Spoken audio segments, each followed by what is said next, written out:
Eh bien, salut à tous les amis, c'est DB Slash et aujourd'hui on se retrouve pour une toute nouvelle vidéo.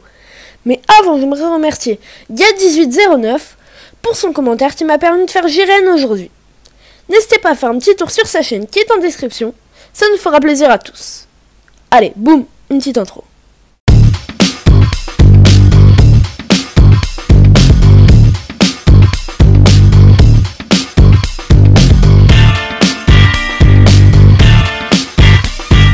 Ah, Jiren, le combattant le plus puissant. Il est invincible. Et surtout, ça a été le premier combattant qui Son Goku Ultra Instinct a pu affronter. Mais bon, il est vraiment... Mais pour moi, c'est vraiment un des personnages les plus puissants.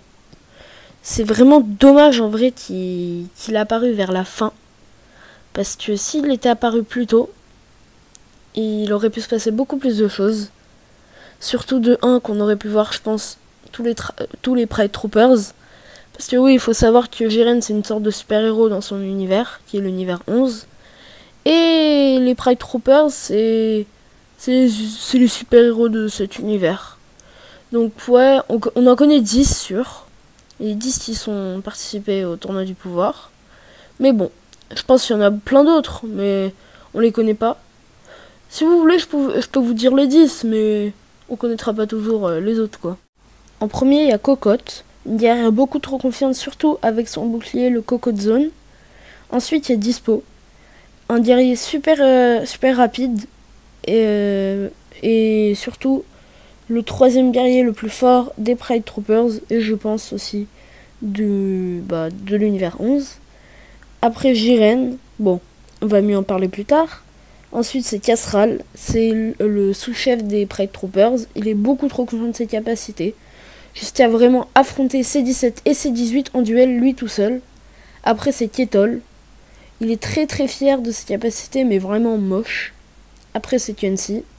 Il a une grande confiance en ses fils, surtout que ses fils peuvent rattraper des alliés ou il peut attaquer avec. Après, c'est Toppo.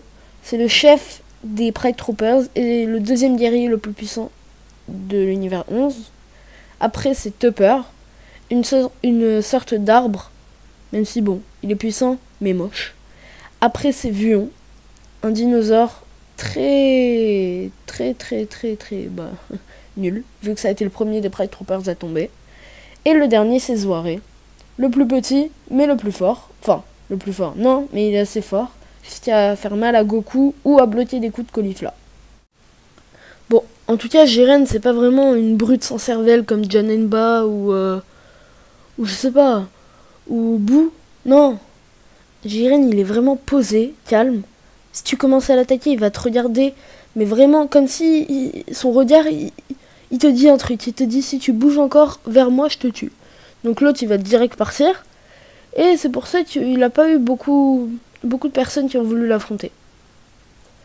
La seule personne qui a commencé à l'affronter, ça a été Goku, qui a perdu d'ailleurs. Surtout après son demi-ultra instinct en quelque sorte, ou son ultra instinct à moitié maîtrisé. Bref. Dans les deux cas, Jiren n'avait pas vraiment perdu beaucoup de force. Je sais pas si vous le savez, mais Jiren est vraiment éprouvé d'un grand sens de la justice, comme on peut le voir dans le manga, où il dit... où Toppo va lui dire qu'il y a un tournoi du pouvoir, bref. Jiren, lui, il veut pas de base. Il dit, non, je reste, parce qu'il y aura des criminels, et s'il y a personne pour sauver les criminels, eh ben, les criminels, ils vont criminaliser, ça veut rien dire, je sais. Bref, en tout cas, Jiren, il voulait pas partir, jusqu'à ce que Vermoud, le dieu de la destruction, arrive. Et là, il se passe un truc assez bizarre. En fait, vu que Jiren, quand il était petit, avait une tragédie, il était parti de son village, bref, pour jouer, pour faire des courses, je sais pas, je me rappelle pas du tout. Mais en tout cas, il était parti de son village, et il a vu son village, il était complètement éclaté et tout. Il rentre dans la maison de ses parents pour voir s'ils sont vivants, et là, il voit celui qui a éclaté tout le village. Sauf que, le problème, c'est qu'il était beaucoup plus nul, Jiren, que lui. Donc, heureusement, il était encore en vie après cet incident. Et il a rencontré une personne, un expert en arts martiaux, qui lui a appris à se battre. Après, il a réuni des amis, des élèves, bref. à la fin, ils étaient assez pour affronter ce méchant. Et ce méchant les a encore tous éclatés. À la fin, donc, il restait que Jiren, qui a beaucoup de chance parce qu'il fait que survivre. Sauf avec Zeno, parce que là, il pouvait pas avoir de chance. Mais en tout cas, bon, il a survécu. Et il s'est dit, ça sert à rien d'avoir des alliés s'ils sont trop nuls. Moi, je vais être solo, ce sera 1000 fois mieux. Et si je suis solo, il y aura personne d'autre qui pourra mourir. Comme ça, je serai tout seul. Et j'éclaterai l'autre tout seul. Et j'aurai toute la gloire. Enfin, pas toute la gloire, mais bon. Il aime pas vraiment la gloire non plus. Mais il a eu cette mentalité comme ça de vouloir rejeter les autres. Et de rester tout seul, en vrai. Parce qu'il trouvait que c'était beaucoup mieux d'être tout seul. Donc, bah... c'est surtout pour ça qu'il a vraiment hésité. Et son vœu, que l'on suppose, vu que comme vous devrez le savoir, lors du tournoi du pouvoir, qui est un tournoi organisé par tous les univers, où tous les univers s'affrontaient, sauf 4. Mais bon, on s'en fiche.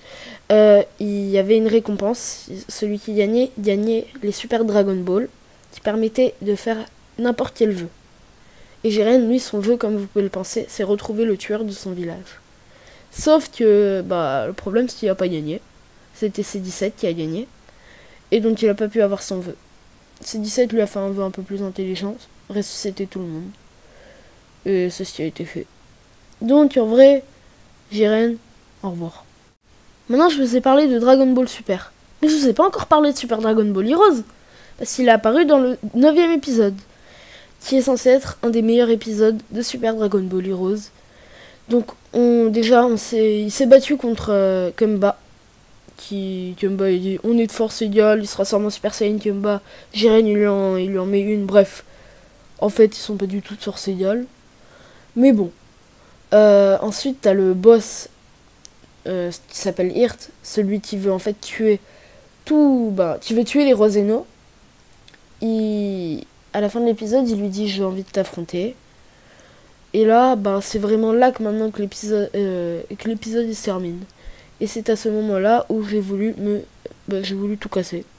C'est horrible, un épisode qui se termine à ce moment-là. Logiquement, quand vous recevrez la vidéo, l'épisode sera sorti. Parce que je tiens à vous dire qu'il sort le 18 avril.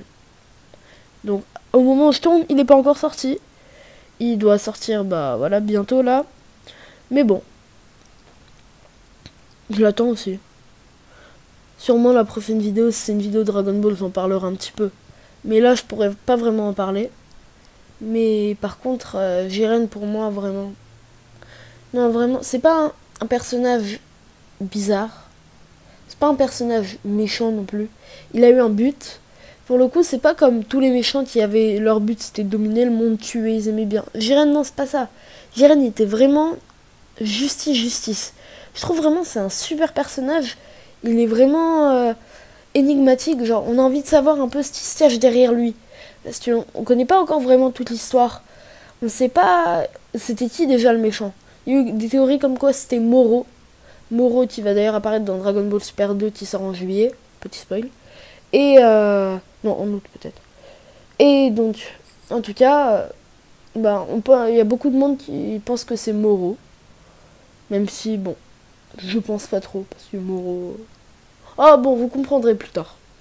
Mais bon, en tout cas, moi je vous dis, Jiren, la crème de la crème. Je trouve que c'est très dommage que Jiren ait fait très peu d'apparitions dans les jeux vidéo, vu qu'il a apparu que dans 3 jeux vidéo, Dragon Ball Xenoverse 2, Dragon Ball Fighter Z et Super Dragon Ball Heroes, mais avec une seule attaque, qui n'a jamais été dit dans Dragon Ball Super, vu que Jiren il aime pas vraiment parler, c'est Power Impact. Ça a été la super attaque qu'on n'a pas vraiment vue. On l'a vu aussi dans le générique de Dragon Ball Super, mais on ne l'a pas vu d'autres fois. Je trouve que c'est assez dommage quand même. Et autant finir cette vidéo sur une belle anecdote.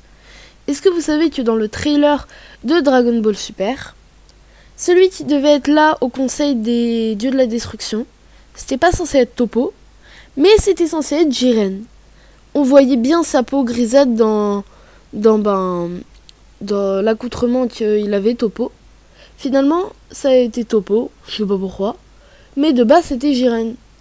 Et donc c'est pour ça que ceux qui ont vu le trailer et l'animé n'ont pas vraiment bien compris. Bon et bientôt, j'espère que la vidéo vous aura plu. N'hésitez pas à vous abonner en masse. Abonnez-vous aussi à Dr Sushi. Il m'a vraiment beaucoup aidé pour cette vidéo. Mettez un bon petit pouce bleu, ça fait super plaisir. Mettez le commentaire pour me dire un personnage, écrivez son nom à côté, comme ça je me trompe pas. Partagez en masse à plein de personnes. Et je vous dis à bientôt pour une toute nouvelle vidéo. Ciao!